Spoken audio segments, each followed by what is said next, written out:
Good morning, everybody. Today we are going to take the history lesson by Jeanette Armstrong. This is found in Readings from the Fringes, page 131 onwards.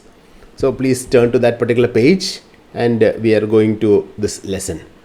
The most important thing about Jeanette Armstrong is that she is a Canadian award-winning writer. She is a novelist, she is a poet, she's an educator, and she's also an activist. Now, this is something that we need to know. She is actually if you see the color and if you look into her characteristics, she is what you call an Indian. These Indians are actually originating in America. So they are also known as Red Indians. So these Red Indians generally used to hunt animals using bow and arrow, and they used to fish in the cold regions. Most of them were settled in the Arctic regions, that is north of Canada, and a few of them were also in America. So since they were known as Red Indians, what happened was it was their country, it was their land. But then what happened was the colonizers came in, that is the Britishers, Portuguese. We know that all these colonizers came to India also, and they colonized. If you look into India, you will find that the Britishers colonized most of the places. The Portuguese also colonized certain sections like Cochin and Goa and such places. Along with that, we have also certain of what you call the Dutch people. Dutch people also came down and they conquered a few places. So in the same way, some of the colonizers went towards America. And now famous among them was Christopher Columbus. You must have studied in the history books about Christopher Columbus and Magellan, how they discovered the world and how they discovered the Americas. So when they reached America, they found these native Indians or native Red Indians living there.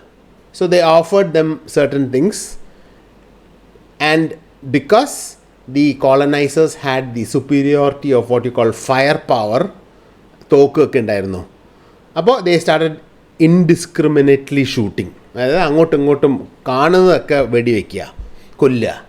So they killed a lot of wild buffaloes, they killed a lot of human beings also, and so many things, cattle, everything they started destroying.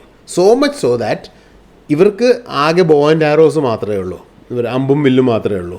So they felt lost in the sense that they could not counter the attack, and because of that soon they started losing their land.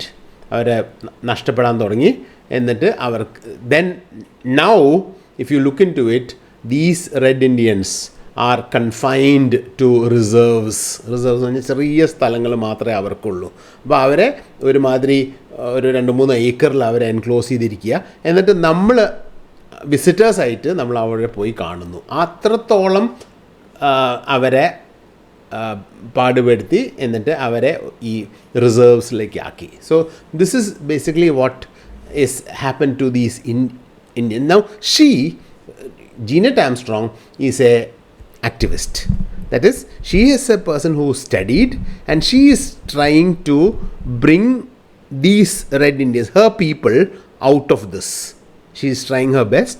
Of course, there are limitations, but still she is trying her best to bring them out, and this is what the lesson is about. So Jeanette Armstrong is a Canadian award-winning writer. She is a novelist, she is a poet, she is an educator, and she is also an activist. Her mother was from Kettle Falls and belonged to the Kettle River people. So Kettle Falls, waterfalls, and she belonged to the Kettle River people. Kettle River people means Red Indians, ആ ഭാഗത്ത് താമസിക്കുന്ന ആൾക്കാർ. And Armstrong's father belonged to the mountain people who lived in the Okanagan Valley. So the father lived in a place called Okanagan Valley.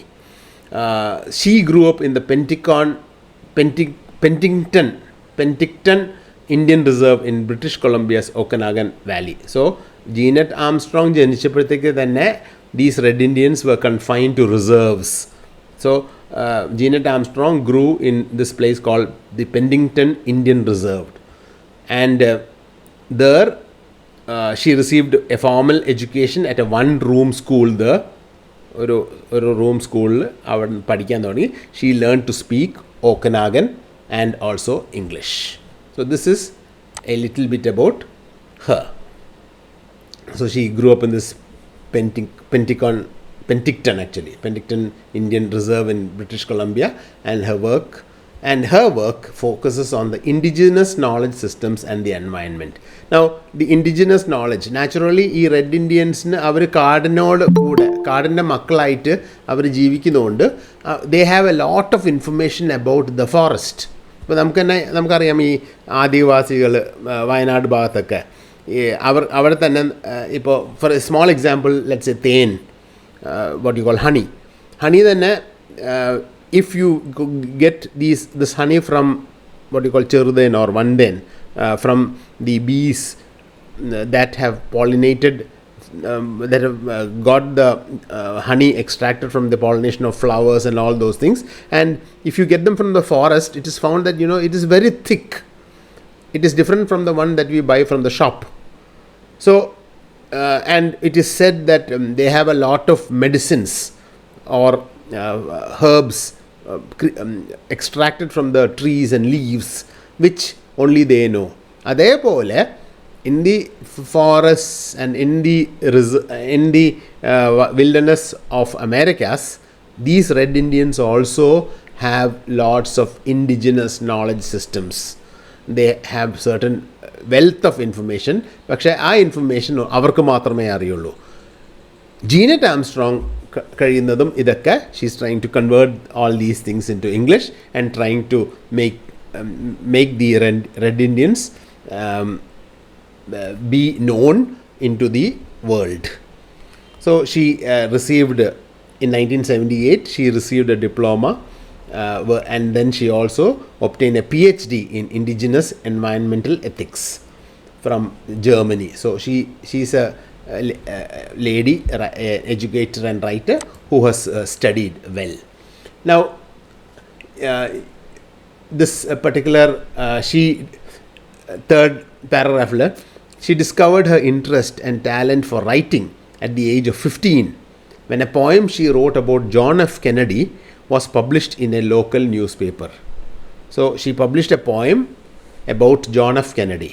John F. Kennedy was the president of America, and when this particular poem was published, people started noticing her as a poet. In the same way, she also wrote novels. Her first novel was written in 1985, and the name of the novel is Slash.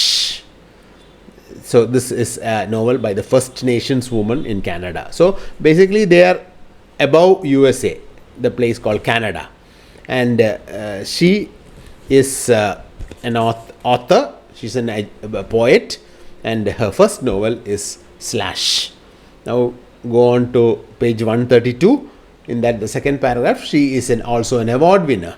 She has got the George Woodcock Lifetime Achievement Award for Literature. Then she got the Lifetime Fellow of Okanagan College. She was recently named to the class of 2021 as a fellow in the Royal Society of Canada. So all these things, she's got a lot of awards. And she's also served as a chair in the Canada Research Chair. Now, this chair nu udheshikkunnathu HOD poleya. It is a post that is given to those people who are eminent, those people who are learned, those people who have lots of qualifications. And she tries to educate the Aboriginal people or the Red Indians. Now, this particular lesson, page 133 last paragraph, അതിനു മുമ്പ് 132 she has always sought to change deeply biased misconceptions related to indigenous people. She is an advocate for indigenous people's rights, and focuses her research on the revitalization of indigenous communities and culture. So she is a person who wants to revive the cultures of the indigenous community. Indigenous, അതായത് people who were born and brought up in their own land. അപ്പോൾ red Indians ഇവരായിരുന്നു ശരിക്കും അമേരിക്കയിലെ owners, കാനഡയിലും അമേരിക്കയിലും owners. പക്ഷേ the colonizers came down, they shot them almost all of them and put them into reserves. അപ്പോൾ ഇവരെ പറ്റി കൂടുതൽ കാര്യങ്ങളും ഇവരുടെ whatever skills they have, whatever medicinal herbs they have, ഈ കാര്യങ്ങളൊക്കെ ക്രോഡീകരിച്ച് പുസ്തകങ്ങളൊക്കെ ആയിട്ടും മറ്റ് ലോകം അറിയാൻ വേണ്ടിയിട്ട് she is trying her best to do this. So she is doing research on these indigenous communities. In history lesson, ഇനി നമ്മുടെ ലെസണിൽ എന്താണ് വരുന്നത്? She writes from a third person point of view about the indigenous people's first encounters with European settlers. അപ്പോൾ ഈ particular ലെസണിൽ, history lesson എന്നുള്ള പോയമിൽ, she is talking about how, third person ആണ്, തേർഡ് പേഴ്സണിൽ she is talking about the first encounter with European settlers. Now you just imagine you are a native of your land. I think we can imagine this with respect to our Kerala. And let's say you are living at the time of the Zamarins and you are going to the beach. And in the beach you find, this is particular, this I'm referencing this to readings on Kerala, William Logan's manual and the arrival of Vasco da Gama. So you are on the beach, and as you look into the beach, you find 3 huge ships coming in. Each ship has about 80 people. So San Miguel, you know, those San Rafael and all those ships that are coming in, and they have merchandise with them. So you when you see that ship, it is a very decorative and colorful ship, and naturally much bigger than the ones that are on the Calicut beach. And suddenly you are awestruck, ഞെട്ടിയിരിക്കുക. you are surprised. And ഇനി വരുന്ന ആൾക്കാർ എങ്ങനത്തെ ആൾക്കാരാണെന്ന് അറിയില്ല. And അവർ വരുന്ന സമയത്ത് they start shooting, let's say, അല്ലെങ്കിൽ അവർ മുകളിൽ ആകാശത്തേക്ക് വെടിവെക്കുന്നു. നിങ്ങളുടെ അടുത്ത് you don't have any of those weaponry. Just imagine such a situation. This is exactly what happened in USA also. These Europeans, they had discovered gunpowder. So because of that, they had the firepower with them. They had guns with them. And these guns were used excessively on the natives.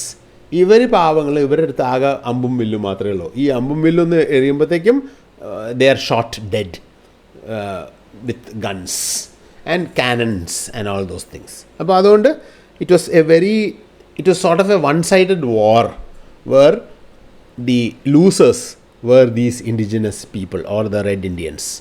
And that is what Jeanette Armstrong is trying to write in the poem History Lesson. She further elaborates how the white colonizers dismantle the cultural fabric of the indigenous people, exploit nature, and maintain dominance over the natives through violence and racism. രണ്ട് കാര്യങ്ങളാണ് അവർ ചെയ്തത്. Violence, racism. Violence എന്ന് പറഞ്ഞാൽ ദേ start shooting indiscriminately. അപ്പോൾ അതോടുകൂടെ violence, they show that they are superior with terms of fire power. അടുത്തത് racism. They start calling them blacks അല്ലെങ്കിൽ coloured.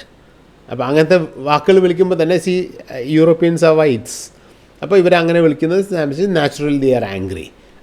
When they are angry they use their bow and arrow, ഉടനെ ഒറ്റ വെടി വെക്കില്ല. അപ്പോൾ അങ്ങനെ the white colonizers exploited nature. അവർ കാണുന്ന നല്ല നല്ല വുഡ്, സാൻഡൽ വുഡും അങ്ങനത്തെ അവിടുത്തെ റെഡ് വുഡ്, അമേരിക്കയിലെ ഇൻഡിജിനസ് വുഡ് മുഴുവൻ അവരെടുത്ത് they started transporting it to Europe. Then they maintained dominance over the natives through violence and racism. So the most important things that they did, or the way that they colonized these indigenous people or these Red Indians, were through violence and racism. Underline those two. So please look into the introduction, and thank you very much.